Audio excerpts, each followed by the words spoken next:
Cześć, witam na kanale HardReset. W tym odcinku pokażę Ci, co zrobić, aby nasza kamera GoPro Mission 1 Pro nigdy się nie wyłączyła.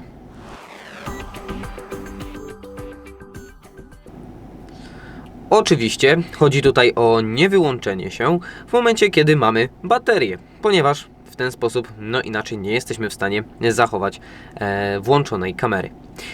Ale możemy to zrobić przechodząc tutaj do ustawień, do opcji Preferences, następnie tutaj do zakładki General.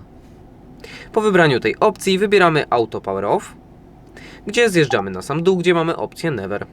Po wybraniu tej opcji i kliknięciu tutaj w wolne miejsce ta opcja się ustawia i dzięki temu, jeżeli tylko będziemy mieli naładowaną naszą kamerę, ona nigdy się nie wyłączy. Jeżeli wideo było dla Ciebie pomocne, zostaw łapkę w górę oraz subskrypcję. Z mojej strony to tyle. Ja się żegnam. Cześć!